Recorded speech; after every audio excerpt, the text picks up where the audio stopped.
Hello friends, welcome back to my YouTube channel. ಇವತ್ತೊಂದು ಚಪಾತಿಗೆ ಒಂದು ಗ್ರೇವಿ ಮಾಡ್ತಿದ್ದೀನಿ.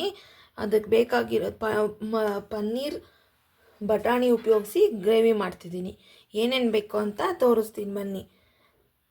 ಪನ್ನೀರು ಒಂದು 200 ಗ್ರಾಮಷ್ಟು, ಟೊಮೆಟೊ 2, ಈರುಳ್ಳಿ, ಬೆಳ್ಳುಳ್ಳಿ, ನೆಕ್ಸ್ಟು ಕಸೂರಿ ಮೇಥಿ, ಗೋಡಂಬಿ ಒಂದು 4ರಿಂದ 5 ತೊಗೊಂಡಿದ್ದೀನಿ. ನೆಕ್ಸ್ಟ್ ಇದು ಹಸಿ ಬಟಾಣಿ ತುಂಬ ರುಚಿ ಕೊಡುತ್ತೆ. ನಾನು ಹೇಗೆ ಮಾಡ್ತೀನಿ ಅಂತ ತೋರಿಸ್ತೀನಿ ಬನ್ನಿ. ಸ್ವಲ್ಪ ಎಣ್ಣೆ ಬಿಟ್ಕೊಳ್ಳೋಣ.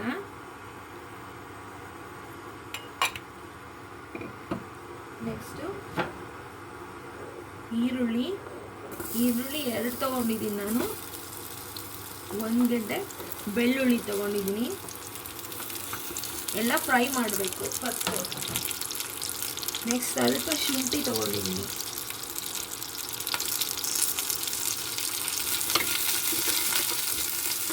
ಸ್ವಲ್ಪ ಇದೆಲ್ಲ ಫ್ರೈ ಆಗಿ ಇದು ಸ್ವಲ್ಪ ಬಾಡಿದೆ.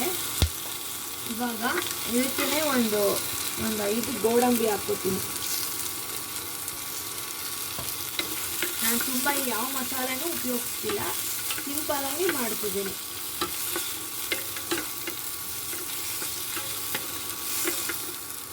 ನೆಕ್ಸ್ಟು ಟೊಮಾಟೊ ಹಣ್ಣು ಹಾಕ್ಕೋತೀನಿ.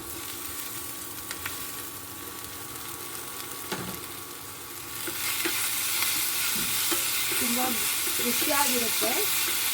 ಪೂರಿ ಮತ್ತು ಚಪಾತಿಗೆ ತುಂಬ ಚೆನ್ನಾಗಿರುತ್ತೆ.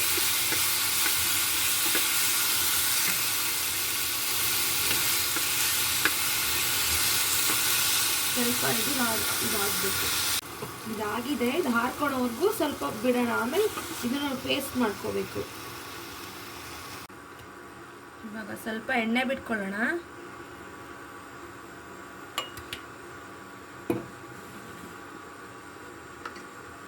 ರುಬ್ಬಿರ್ತಕ್ಕಂಥ ಪೇಸ್ಟ್ನ ಹಾಕ್ತೀನಿ ಇದಕ್ಕೆ.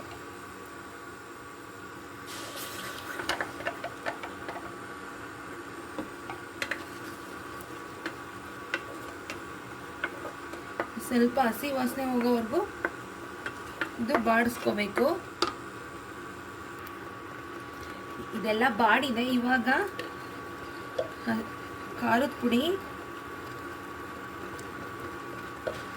1 ಸ್ಪೂನ್, ಆಮೇಲೆ ಸ್ವಲ್ಪ ಸಾಂಬಾರ್ ಪುಡಿ,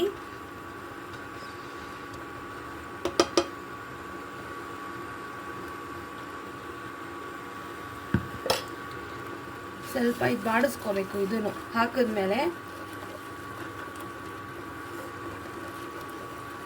ಒಂದು 5 ನಿಮಿಷ ಇದರಲ್ಲಿ ಫ್ರೈ ಮಾಡ್ಕೊಂಡಾದ್ಮೇಲೆ ಬಟಾಣಿ ಹಾಕಬೇಕು.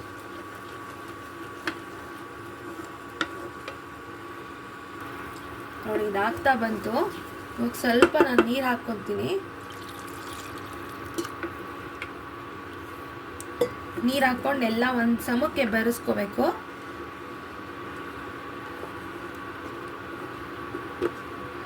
ಇವಾಗ ಈ ಹಸಿ ಬಟಾಣಿನ ಇದ್ರೊಳಗಡೆ ಹಾಕ್ತೀನಿ. ಇದ್ರೊಳಗೆ ಇದು ಬೇಯ್ಕೊಳ್ಳುತ್ತೆ, ಬೇಗನೆ ಬೇಯುತ್ತೆ ಇದು.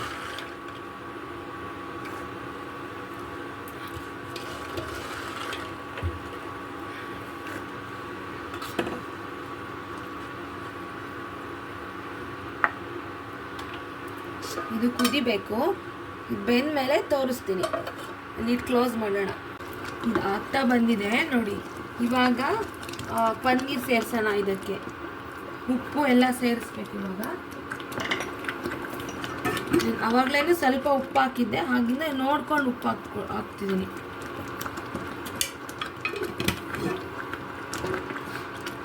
ಇವಾಗ ಪನ್ನೀರ್ ಸೇರಿಸ್ತೀನಿ. ನಾನೊಂದು 200 ಗ್ರಾಮಸ್ ಪನ್ನೀರ್ ತೊಗೊಂಡಿದ್ದೀನಿ.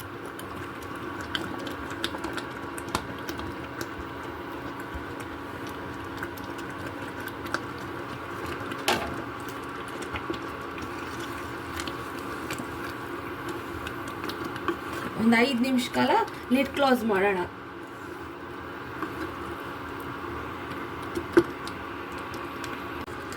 ನೋಡಿ, ಇದೆಲ್ಲ ಬೆಂದು ಇನ್ಮೇಲೆ ಎಣ್ಣೆ ಈ ಥರ ಬರುತ್ತೆ ಮೇಲೆ. ಅವಾಗ ಎಲ್ಲ ಇದು ಕನ್ಸಿಸ್ಟೆನ್ಸಿ ಎಲ್ಲ ಬೆರೆತು ಆಗಿದೆ ಅಂತ. ಇವಾಗ ನಾನು ಇದಕ್ಕೊಂಚೂರು ಶುಗರ್ ಆ್ಯಡ್ ಮಾಡ್ತೀನಿ. ಶುಗರೇ ತುಂಬ ಟೇಸ್ಟ್ ಕೊಡುತ್ತೆ. ಅಷ್ಟೇ ಒಂದು ಪಿಂಚಷ್ಟು ಶುಗರ್ ಆ್ಯಡ್ ಮಾಡ್ತೀನಿ. ತುಂಬ ರುಚಿ ಕೊಡುತ್ತೆ ಇಷ್ಟು ಮಟ್ಟಕ್ಕೆ ಇಷ್ಟೇ ಶುಗರ್ ಆ್ಯಡ್ ಮಾಡೋದ್ರಿಂದ. ನೆಕ್ಸ್ಟು ಕಸೂರಿ ಮೇಥಿ. ಇದು ರೆಸ್ಟೋರೆಂಟಲ್ಲಿ ಮಾಡೋವಂಥ ಫೀಲ್ನೇ ಕೊಡುತ್ತೆ. ಇದು ಪನ್ನೀರ್ ಬಟರ್ ಕರಿ ಅಂತ. ಇದನ್ನೇನು ಆಗ್ತಾ ಬಂತು, ಒಂದು 2 ನಿಮಿಷ ಬಿಟ್ಟು ಇದು ಲಿಡ್ ಕ್ಲೋಸ್ ಮಾಡಬೇಕಷ್ಟೆ. ನೋಡಿ ಎಲ್ಲ ರೆಡಿಯಾಗಿದೆ. ರುಚಿ ಆದಂಥ ಪನ್ನೀರ್ ಮತ್ತು ಗ್ರೀನ್ ಪೀಸ್ ಮಸಾಲ ತುಂಬ ರುಚಿಯಾಗಿರುತ್ತೆ. ನೀವು ಒಂದ್ಸಲಿ ಮಾಡಿ ಟ್ರೈ ಮಾಡಿ ಹೇಗಿತ್ತು ಅಂತ ಹೇಳಿ. Thank you for watching my channel.